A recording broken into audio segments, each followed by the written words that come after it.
guys, I'm here today with Mr. Zucchini. I've had this little kiddo for about 2 years now. I got him from a breeder in Louisiana, and he is a ball python. He's pretty close to wild type, meaning his markings are pretty classic for how they would actually be found in the wild back in South Africa.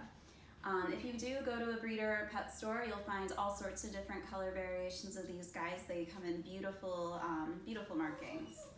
So ball pythons, in addition to the corn snake, are one of the most common snakes in the pet trade because they're very gentle, easy to handle, they move slow. They're really great for someone who's a little bit timid around snakes and a little bit worried they won't know how to handle them or they might move too quickly.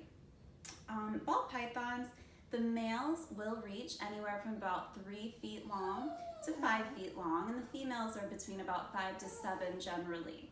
That said, as you can see how he is here, they don't typically stretch out all the way, so if I try to get him to stretch out a little, you'll see he is fairly long, but they don't like to do that. They are ball pythons, they ball up, and that generally does also go with their body shape. You can kind of see here, he's a pretty thick, heavy-bodied snake.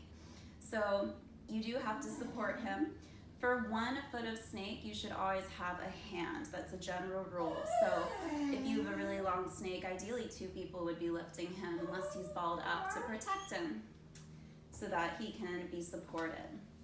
So going into their husbandry, I have his tank here, and this is one that he has outgrown. We're upgrading him this week, but it gives you an idea of what you should have for an enclosure. There should always be 2 thermometers to monitor temperature because these guys are ectotherms, or some people you've heard say cold-blooded animals. What that means is they can't control their own metabolism or body temperature. If it's cold out, they're cold. If it's warm out, they're warm, and their metabolism will be the same way. So you do want to give them a warm zone, whether that's with heat support on the side of the tank. I really recommend against any under the tank heaters. They can get burnt along their bellies, and they don't have heat sensors down there, so they won't realize they're getting burnt. Side of the tank is much safer, and over here I have an example too of an over the tank type lamp. Just making sure that it is hung, so you can use different external things and different ways to hang it, so it's not too close again to burn or get too hot in the tank.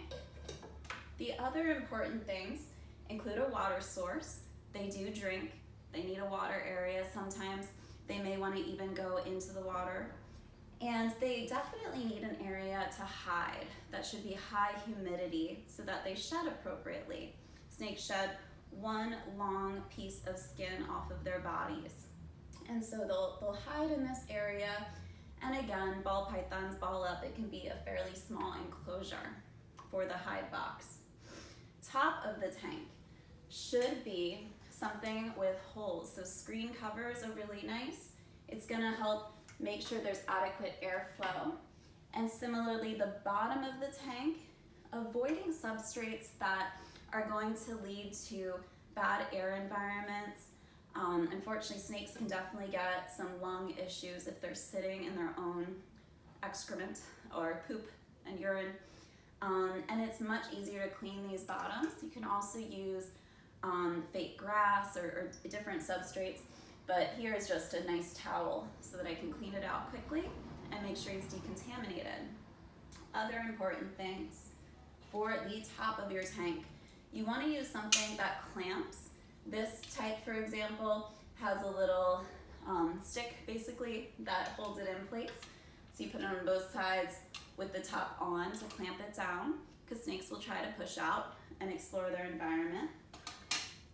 Another important thing, as I said, humidity is big. So having a little spray bottle to mist, and you can mist within their hide box, making sure that they'll have a nice humidity level, especially in areas of the country where it's just not that humid outside. And then some other very important things. Snakes are carnivores. You can't make a snake eat as a vegan meal, unfortunately. So you're going to need to feed mice or something equivalent that they would have in nature that has good protein for them.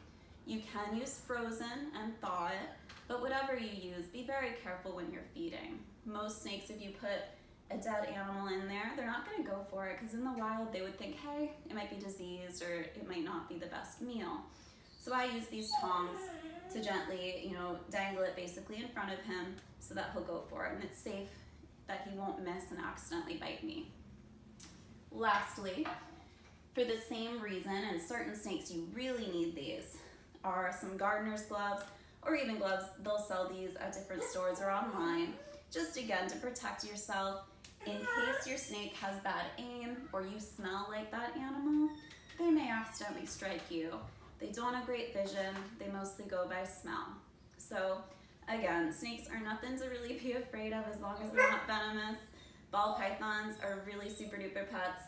I freaking love zucchini, and I hope that helps clarify how to kind of keep one in your home. Please reach out if you have any questions. Thank you.